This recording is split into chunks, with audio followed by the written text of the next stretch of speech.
Bonjour à toutes et à tous et bienvenue pour cette nouvelle vidéo. Je ne sais pas si vous avez remarqué, c'est assez amusant, c'est que tous les youtubeurs commencent toujours par « Bonjour et bienvenue pour cette nouvelle vidéo ». Oui, forcément, si c'est une nouvelle vidéo, c'est une tradition. L'un d'entre vous m'a posé la question de faire éventuellement une vidéo sur Linky. Je vais vous dire très sincèrement, ça va être très vite fait.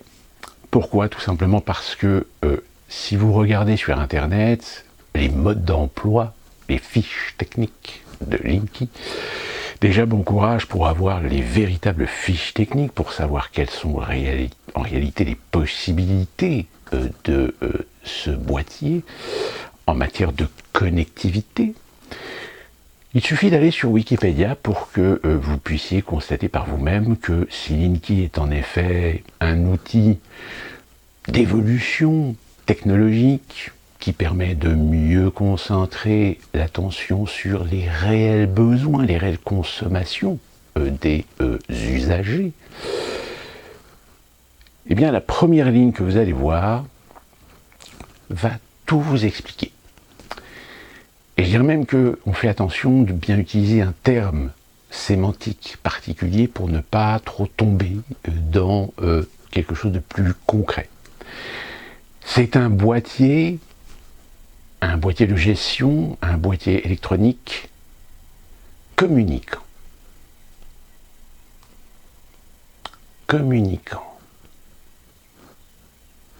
En réalité, cette sémantique fait la part belle, je dirais, au fait de ne pas utiliser le terme adéquat qui est connecté. À partir du moment où vous savez que connecté veut dire ce qu'il veut dire, eh bien vous avez la réponse à votre question.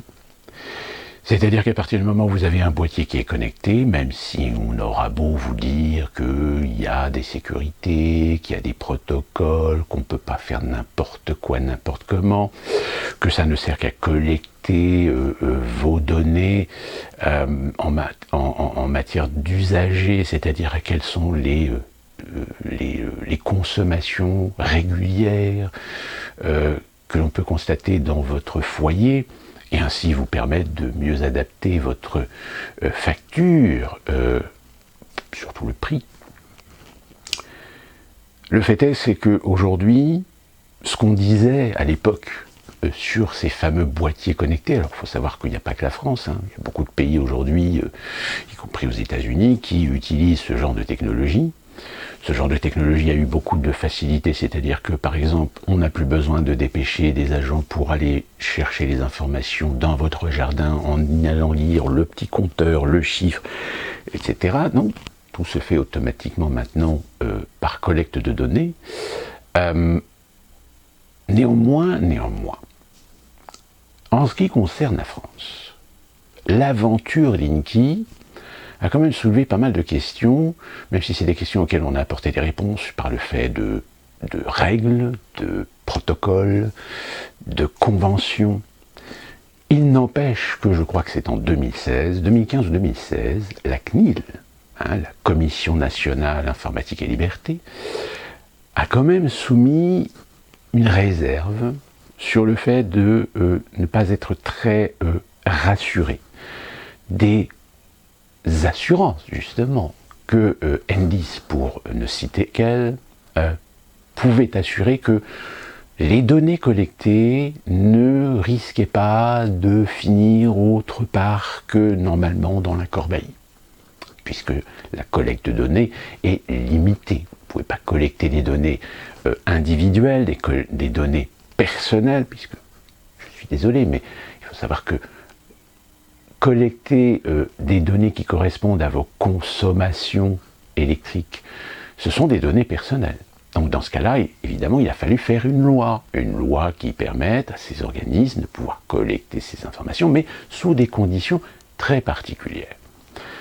Or, malheureusement, la CNIL n'a pas été très chaude à signer, pour dire une validation de ces protocoles, elle a quand même émis une réserve. Donc il a fallu qu'il y ait eu un travail législatif, un travail de réglementation, de normes, pour que la CNIL puisse être rassurée et faire évidemment son travail pour assurer que le consommateur, l'usager, ne risque pas de se retrouver demain avec ses données personnelles utilisées pour potentiellement savoir que vous avez des gamins qui sont des gamers et qui jouent jusqu'à des 2h ou 3h du matin, que vous êtes peut-être déclaré en couple alors qu'en réalité en consommation de ballons d'eau chaude on se rend compte que vous n'êtes pas que 2 mais bien 5 dans la maison, ne pas se rendre compte que vous avez une voiture électrique puisque votre consommation électrique est assez élevée durant la nuit. Sauf que là, évidemment, quand on commence à vous dire que peut-être y avoir des coupures d'électricité, alors coupure d'électricité c'est gênant parce que couper l'électricité par secteur, c'est prendre le risque peut-être de couper l'électricité à des endroits là où l'électricité est importante. Ça peut être des centres hospitaliers, ça peut être des personnes âgées équipées de systèmes qui ne sont peut-être pas, que je vous l'avais déjà expliqué, équipés de systèmes de sécurité avec des batteries, des respirateurs par exemple. Problème. Donc, pour pouvoir faire des coupures, il faut pouvoir avoir des possibilités techniques, technologiques, pour pouvoir réduire les consommations individuelles et non pas couper le courant par secteur. Je crois me souvenir qu'il y a aujourd'hui plus de 65% des foyers qui sont équipés en Linky. Ça veut dire quoi? Ça veut dire que quand vous avez BFM aujourd'hui, attendez, hier, qui vous disait qu'on peut vous couper votre ballon d'eau chaude. Il suffit évidemment, comme je vous l'avais dit, beaucoup se sont évertués de faire la démonstration des différents contrats, que ça dépend des contrats de haute ou forte consommation. Je vous mets ici le tableau, si j'arrive à le retrouver, sur les tarifications, les organismes, les sociétés, les revendeurs, etc. Et il n'empêche que ça ne peut pas empêcher le consommateur, l'utilisateur, à un moment de se dire, mais attendez, ok, peu importe le type de contrat qui peut être concerné par le fait de voir son ballon d'eau chaude coupé. Il n'empêche que, techniquement, ça veut dire qu'on est capable de couper mon ballon d'eau chaude. Et vous avez récemment un ministre, je crois que c'est le ministre de l'écologie, pas le ministre de l'économie, mais ministre, enfin je ne sais plus, je vous le mets ici, je ne sais plus son titre, mais qui sur Europe 1 a dit, ben oui, couper la box internet, c'est possible. C'est même un objectif. En effet, si on détermine que des foyers équipés d'une box laissent leur box internet allumée toute la nuit, alors que ça ne sert à rien, puisque les gens dorment,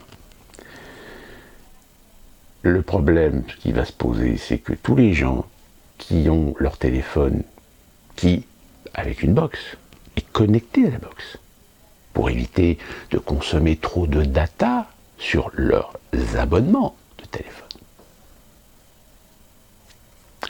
Parlons des jeunes, ou moins jeunes, qui sont des gamers qui parfois jouent jusqu'à des 2h, 3h, 4h du matin.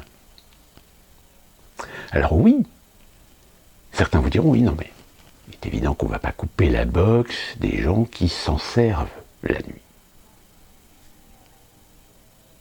Mais dites-moi, comment vous allez définir les gens qui utilisent leur box la nuit de ceux qui dorment? Ah. Donc ça veut bien dire ce que ça veut dire. Ça veut dire que les données de consommation par appareil sont bien collectées, analysées, étudiées, et que par conséquent, Si on vous assure des sécurités, si on vous assure la protection des données individuelles, je pense que vous connaissez tous des exemples où des organismes qui vous assuraient contractuellement cette assurance, finalement un jour vous envoyez un mail en disant excusez-nous mais il va falloir que vous changiez votre mot de passe parce que on a été hacké, on a été piraté. Donc ça veut dire que peut-être vos données personnelles finalement ont fini dans la nature. Ce qui est d'autant plus cocasse, c'est que si on commence à penser aussi que les gens qui ont des voitures électriques, qui les rechargent, pour soulager le réseau, peut-être qu'on envisagera aussi de leur couper l'alimentation électrique pour recharger leur voiture. Donc c'est-à-dire que vous risquez d'avoir des gens qui, le lendemain matin, quand ils vont prendre leur voiture pour aller travailler, ils se rendront compte que leur voiture, ils vont devoir s'en passer parce qu'elle n'est pas chargée.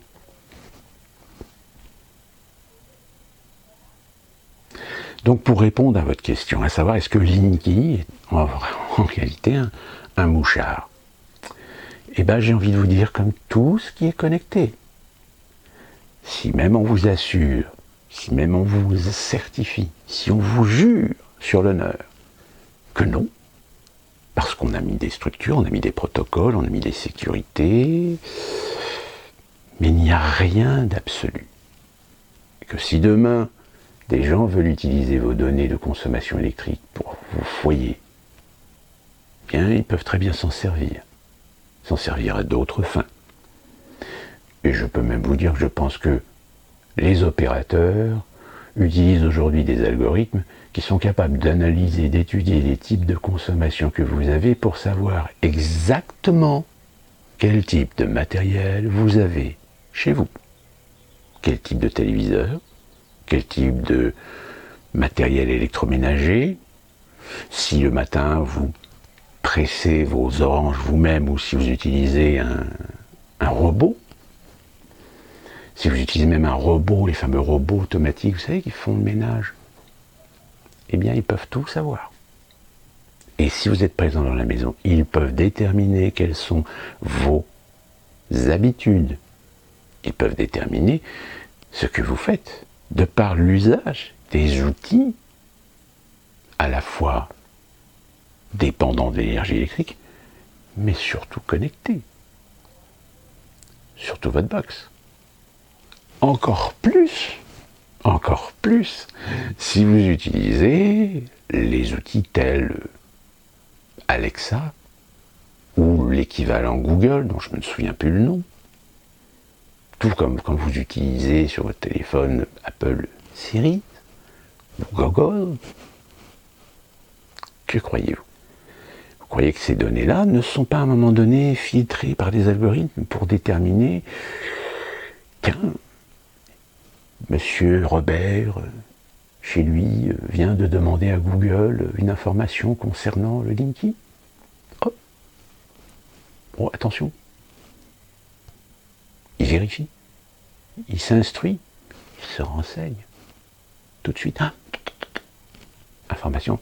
Et tout de suite, l'opérateur de Monsieur Robert va lui envoyer un courrier, une petite lettre pour lui expliquer que ce qu'il entend, que ce qu'il voit, etc.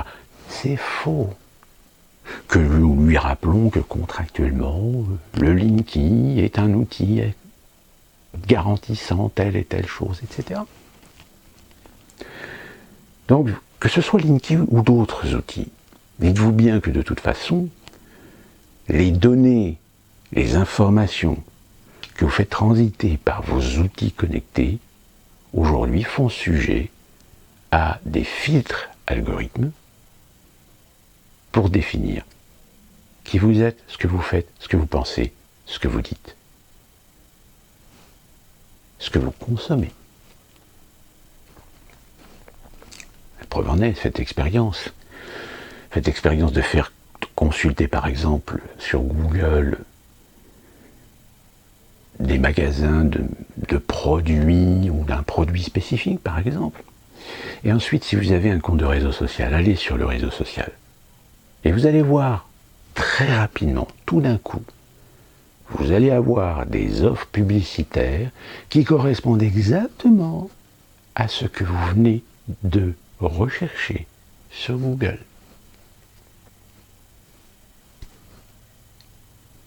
Donc vous imaginez bien que les datas, les informations, les données que stocke, archive votre Linky sur votre consommation électrique, quand Engie récupère ces informations, il y a une chance sur deux pour que ces informations ne servent pas que à Engie. Donc maintenant vous le savez, même s'il y a quelques années avec le fameux Linky, nous étions nombreux à essayer de sensibiliser les gens sur le fait que le Linky est un mouchard. Oui, c'est un outil qui va vous permettre peut-être de faire des économies pour adapter vos contrats, vous adapter le prix de votre kilowattheure par rapport à ce que vous consommez. Ça là-dessus, oui, bien sûr. Mais aujourd'hui, force est de constater que grâce au Linky, eh bien pour une circonstance particulière, pour une situation exceptionnelle, on pourra vous couper un ou plusieurs alimentations d'outils chez vous. Voire même, au pire des cas, littéralement, vous coupez l'électricité. Comme je vous le dis. Ils seront déterminés à qui ils peuvent se permettre de couper l'électricité sans dommage. Par contre, si vous avez des jeunes ou si vous êtes accro aux réseaux sociaux, et si vous ne pouvez pas passer 5 minutes avant de votre téléphone entre les mains, toujours vérifier si vous avez des notifications, etc. Je vous rappelle que, oui, peut-être qu'il y a des chances que vous puissiez continuer à utiliser Internet parce que l'antenne, elle, par contre, ne sera pas coupée. Parce que c'est ce qu'on entend, hein, parfois. C'est vrai que s'il y a des coupures d'électricité par secteur, il suffit que ce secteur comprenne une antenne. Bah, tous les réseaux, tous les opérateurs, tout d'un coup, vont gueuler. Parce que, attendez, si vous coupez le secteur, vous coupez mon antenne. Donc si vous coupez mon antenne, c'est que tous mes abonnés ne pourront plus utiliser leur téléphone. Ça prend du sens. D'où l'intérêt de développer des outils, des technologies, pour pouvoir faire des coupures électriques individuelles. Et pour cela, bah, il faut que vous soyez équipé de Linky. C'est-à-dire que si un jour ils décident de couper ou de faire des coupures d'électricité individuelles, eh bien les plus chanceux finalement ce sont ceux qui ont encore leur vieux compteur électrique, parce qu'évidemment ils ne sont pas connectés. Et à moins qu'il y ait un technicien qui vienne dans le jardin pour couper manuellement le compteur, ou dans un immeuble, ce qui est pour l'instant totalement impossible, bah finalement, les dindons de la farce, ça sera ceux qui ont des Linky. Alors si vous avez un Linky, si on arrive à des niveaux extrêmes de problèmes de fourniture d'énergie, et qu'on a besoin de faire du délestage pour pouvoir fournir les priorités, bah, le jour où vous avez une coupure électrique, la première chose qu'il va falloir que vous regardiez, c'est savoir si votre voisin, lui aussi, a été coupé. Voire même plus simple, si vous avez un éclairage public pas très loin, et que vous voyez que l'éclairage public, lui, il est toujours allumé, et bien maintenant vous savez. Vous savez que soit votre Linky l'a disjoncté, dans ce cas-là vous avez une procédure qui vous est expliquée dans un petit manuel pour pouvoir le réamorcer. Mais si vous le réamorcez et que finalement il ne se passe rien, ben maintenant vous saurez que vous êtes l'un des Français à qui on a décidé de couper le courant pour soulager le réseau en fourniture électrique. Et voilà. J'espère que ceci répond à votre question.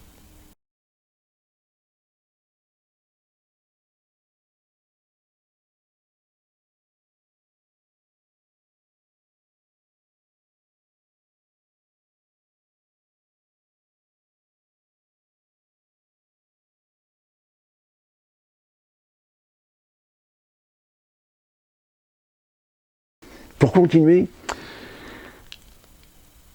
à l'heure où je vous parle, des missiles, alors missiles, des bombes, d'artillerie, je ne sais pas, on ne sait pas, ont été tirés sur Kiev. Il y a une centrale électrique qui a été touchée, il semblerait qu'il y ait des bombes qui sont tombées près de l'université, et quelques-unes ont été tirées dans des lieux de centre-ville. Donc évidemment là, les Russes, les méchants Russes, qui tirent sur des civils.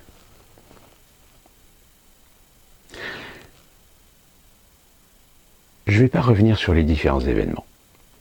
Le fait est, c'est que nous sommes en train d'assister à une escalade. Le seul problème de l'escalade, c'est que non seulement ça peut être à la fois des tirs en effet de chaque belligérant, comme ça peut être aussi des false flags.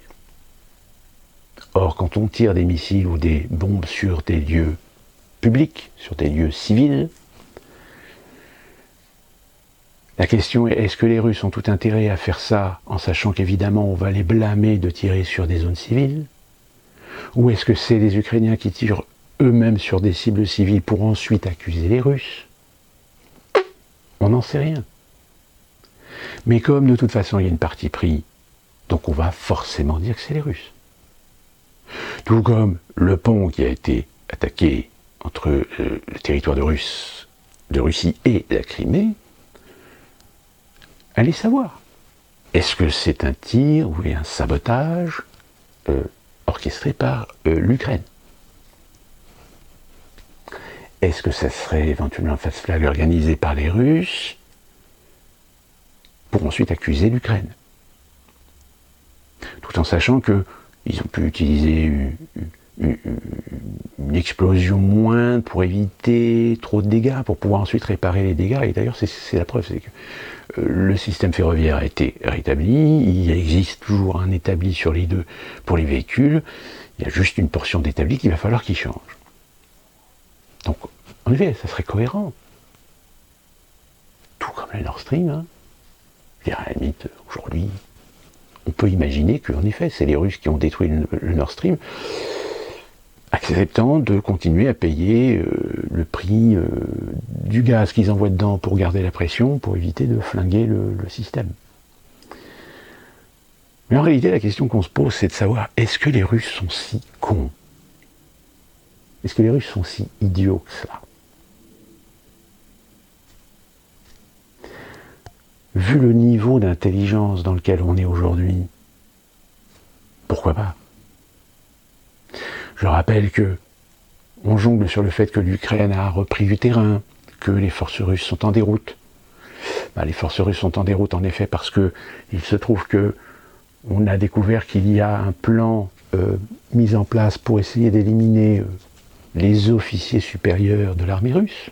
Donc ça désorganise évidemment un petit peu l'armée. Sauf que le problème, c'est sanctions. Quelles sanctions? Est-ce que quelque part les Occidentaux ne sont pas en train de réfléchir à peut-être mettre en place un embargo contre la Russie?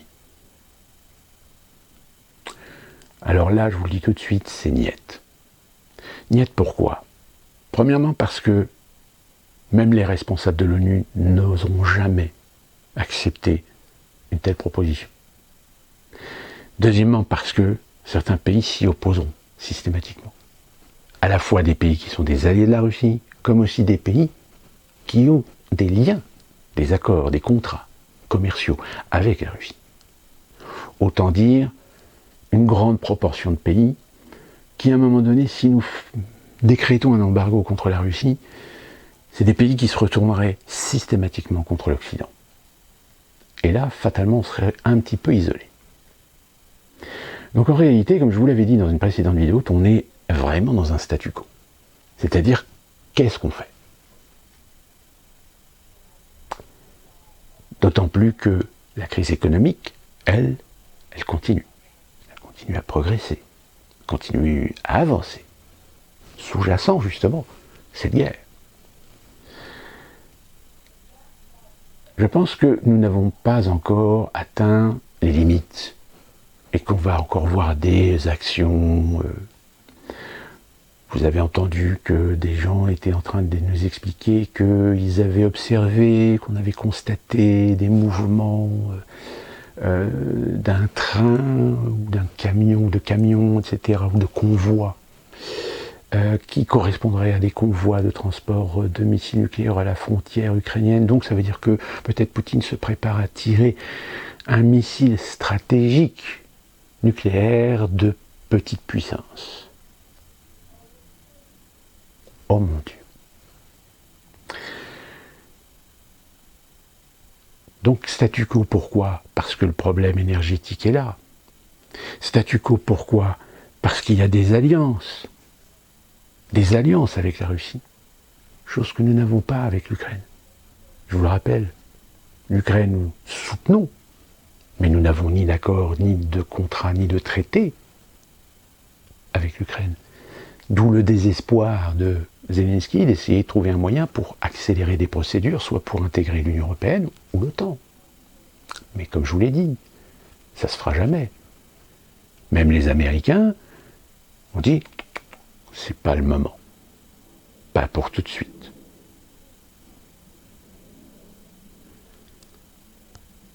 Le problème, c'est que, comme vous le savez, aux États-Unis, nous avons le midterm, qui arrive au mois de novembre.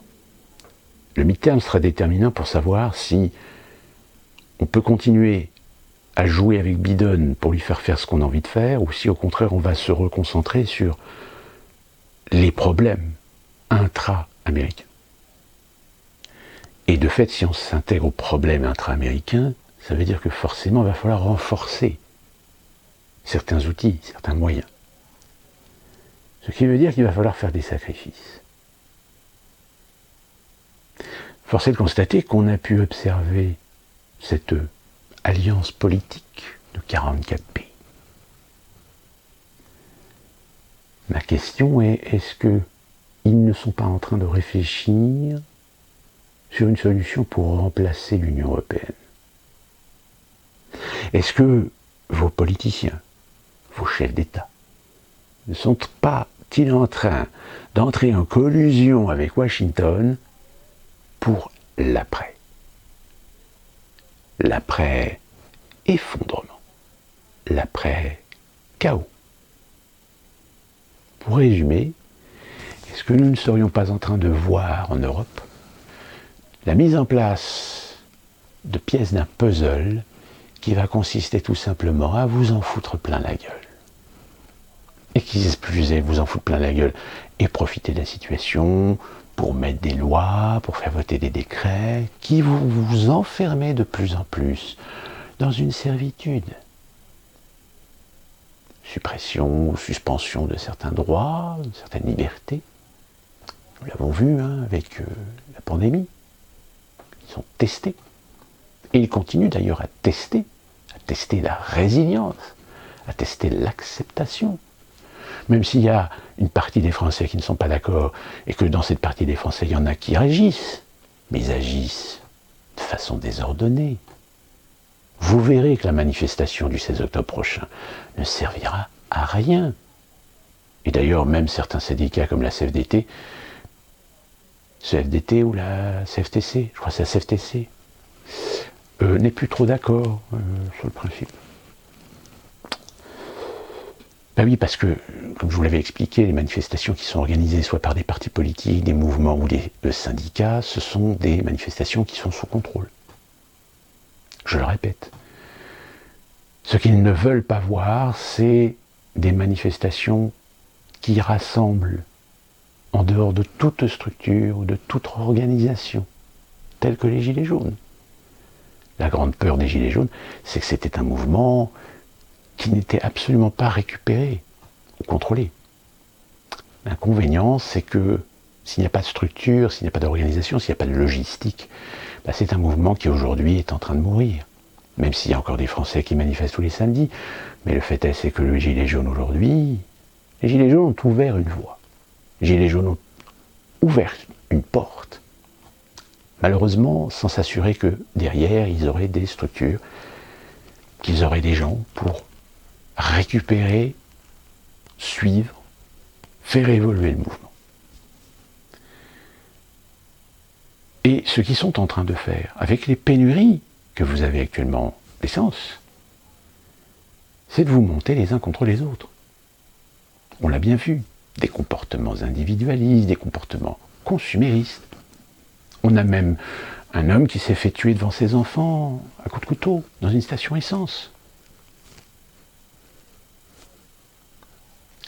On fait monter les haines, on fait monter les violences.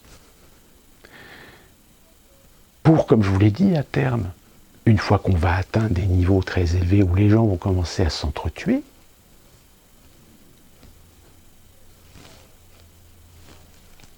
et on en viendra à des décrets, des lois, les lois d'état d'urgence de sécurité nationale. Et évidemment, le Parlement signera les yeux fermés. Et vous vous retrouverez demain avec des libertés suspendues, avec des obligations d'identification, des obligations de comportement. Hélas, je l'avais déjà dit dans une vidéo, je dis, si vous êtes musulman, faites attention parce que c'est vous qui serez les dindons de la farce. Parce que pareil, je dirais, quand vous voyez des gens passer sur les plateaux de télé, à la radio, etc., pour soutenir les femmes iraniennes, mais les femmes iraniennes, pourquoi vous les soutenez? Vous les soutenez parce qu'elles sont en train de se révolter. Se révolter par rapport à quoi? Par rapport au voile. Elles ne veulent plus porter le voile, elles ne veulent plus être obligées de porter le voile. Mais si elles ne veulent plus porter le voile, pourquoi? Oui, vous comprenez, en fait, c'est une liberté individuelle, alors qu'en Iran, c'est obligatoire, etc. Ah, parce qu'en France, vous pensez qu'il y a des femmes qui ne sont pas obligées de le porter alors qu'elles n'ont pas envie de le porter?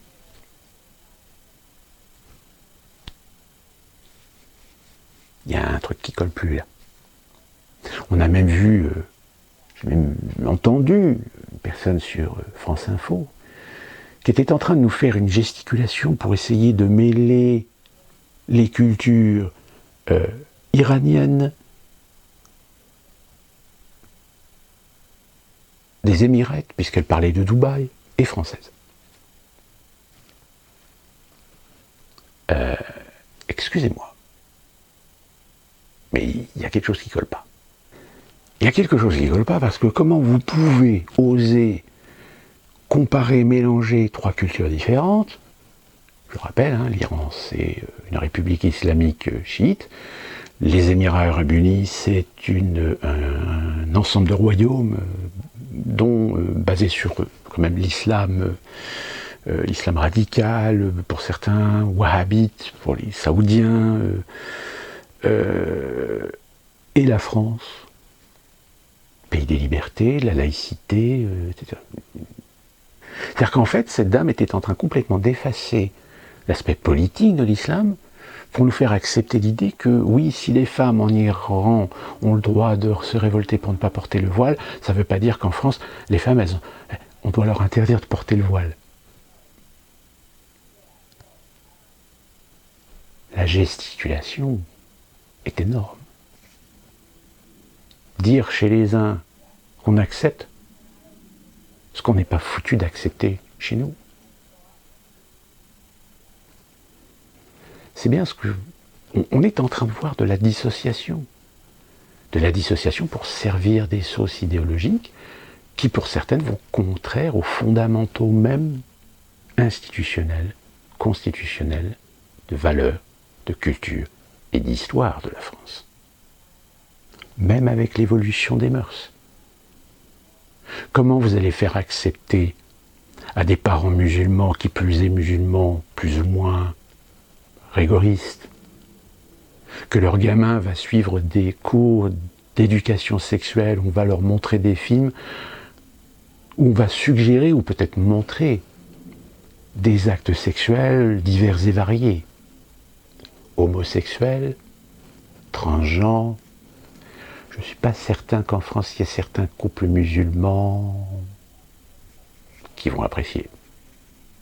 Ça va coincer, forcément. Donc, pour revenir à cet ensemble d'événements qui se produisent, c'est très clairement un effondrement. Mais un effondrement sur lequel on met des tapis pour éviter que l'opinion s'en rende compte.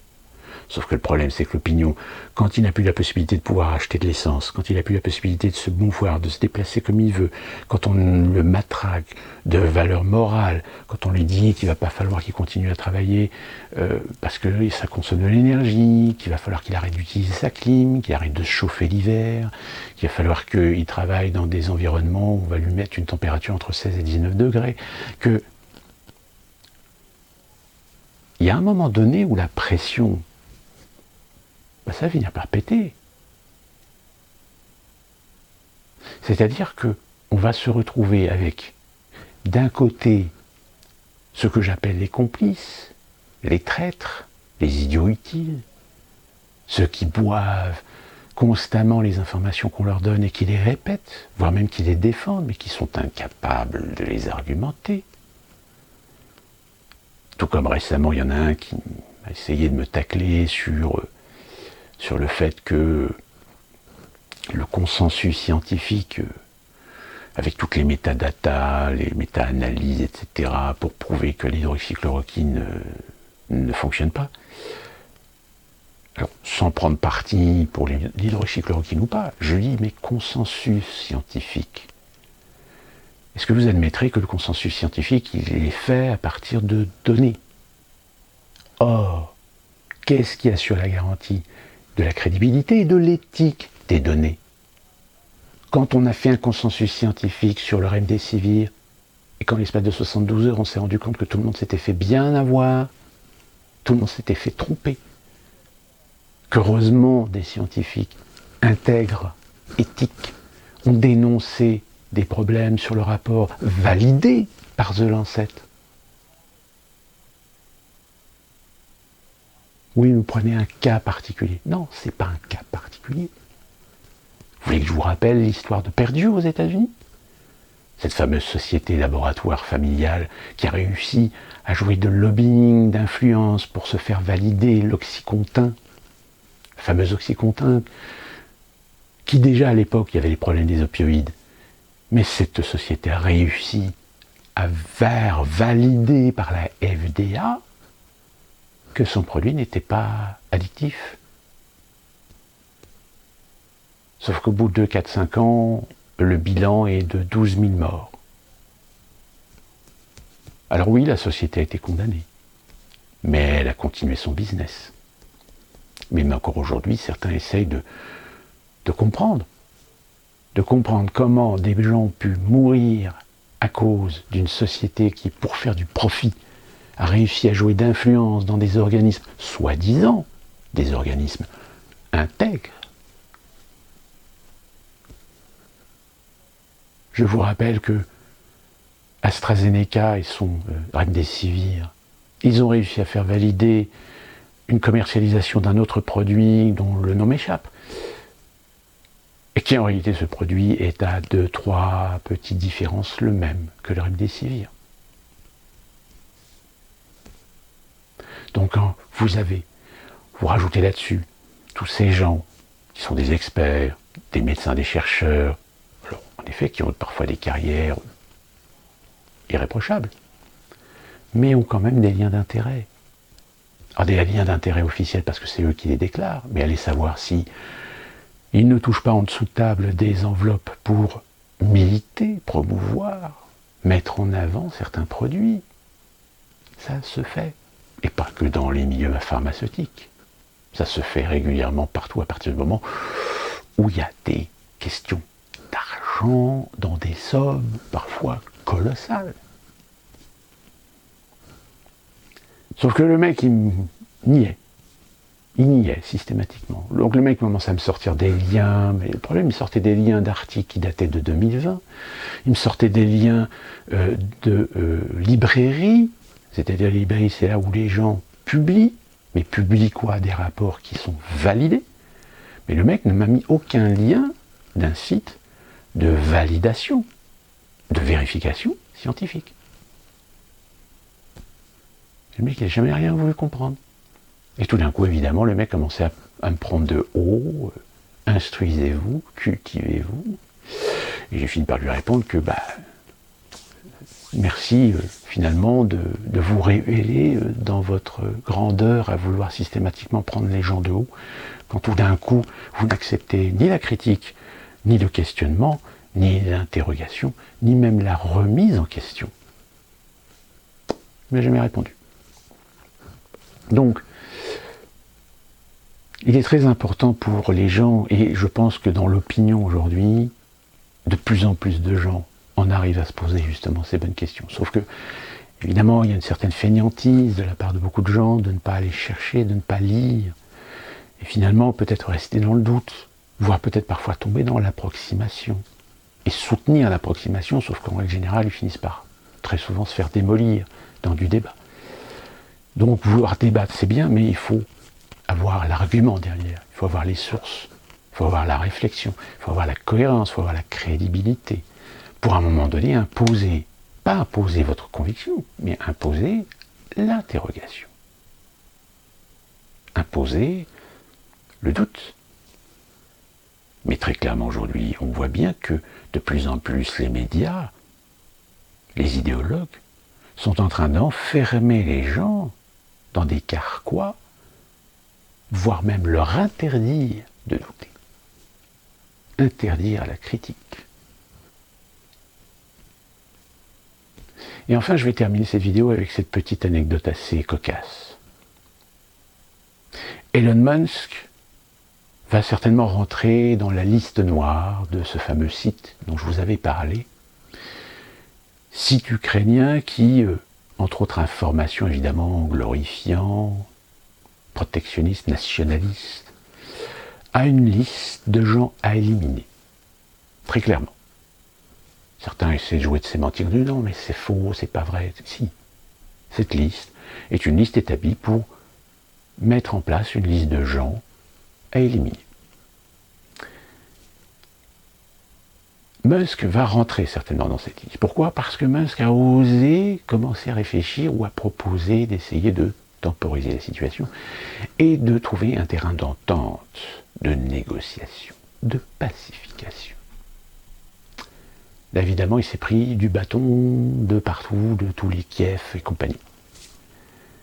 Sauf que la haine qui s'est déversée sur lui dit ok, puisque c'est comme ça, je coupe le Starlink. Il a coupé, il a tout simplement coupé le Starlink. Starlink, il devait servir à l'armée ukrainienne pour pouvoir communiquer et transférer des informations et des données. Ce qui s'appelle se tirer une balle dans le pied. Sur ce, continuons à suivre l'évolution des informations, de l'actualité, et on se retrouve très prochainement pour une nouvelle vidéo.